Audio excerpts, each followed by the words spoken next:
দুপুরবেলা গরম গরম ধোয়া ওঠা ভাতের সাথে যদি এই মালাইকারি রেসিপিটি থাকে তাহলে তো কোনো কথাই হবে না। তো hey guys, welcome back to my channel yummy food.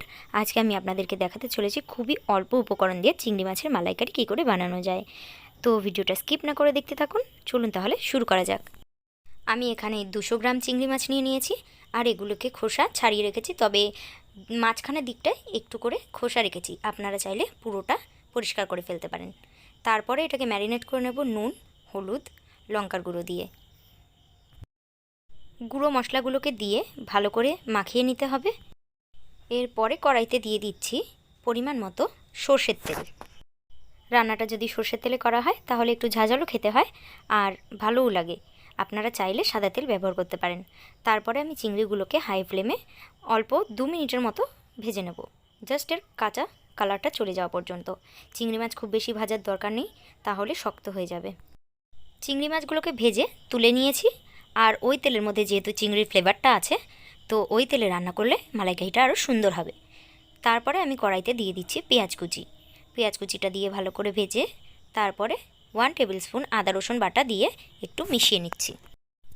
আদা রসুন বাটাটা অল্প ভেজে নিয়ে তারপরে আমি এর মধ্যে হাফ টিস্পুন জিরে গুঁড়ো দিয়ে দিচ্ছি, হাফ টিস্পুন লঙ্কার গুঁড়ো দিয়ে দিচ্ছি, আর দিয়ে দিচ্ছি হাফ টিস্পুন হলুদ গুঁড়ো।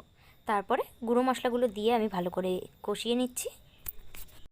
মালাইকারি মশলাটা কষালে সুন্দর হবে যখন উপর থেকে এভাবে তেল ছেড়ে আসবে, সেই পর্যায়ে আমরা 1 কাপ নারকেলের দুধ দিয়ে দিচ্ছি। আপনারা ফ্রেশ কোকোনাট মিল্ক বা বাজারে কেনা মিল্ক যে কোনো একটা ব্যবহার করতে পারেন। আর বাটিটা ধুয়ে দিয়ে দিচ্ছি অল্প করে জল। চাইলে আপনারা পুরোটাই নারকেলের দুধ দিয়ে করতে পারেন, তাহলে আরও সুন্দর খেতে হবে। নারকেলের দুধটাকে একবার ভালো করে ফুটিয়ে নেব, আর এই পর্যায়ে আমি দিয়ে দিচ্ছি স্বাদমতো নুন। নুনটাকে দিয়ে একবার ভালো করে মিশিয়ে নেব।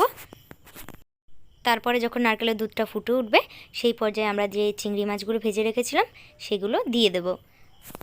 চিংড়ি মাছটাকে দেওয়ার পরে একটু নাড়িয়ে তারপরে আমরা লো ফ্লেমে একটু ঢাকা দিয়ে 5 মিনিটের মতো রান্না করে নেব। তো 5 মিনিট পর ঢাকা সরিয়ে আমি এর মধ্যে একটা চেরা কাঁচা লঙ্কা দিয়ে দিচ্ছি, আর দিচ্ছি অল্প করে গরম মশলা। তারপরে এগুলোকে আমি ভালো করে মিশিয়ে নামিয়ে নেব। চাইলে আপনারা ফোড়নের সময় গোটা গরম মশলা দিতে পারেন, সেক্ষেত্রে গুঁড়ো গরম মশলাটা দেওয়ার প্রয়োজন নেই।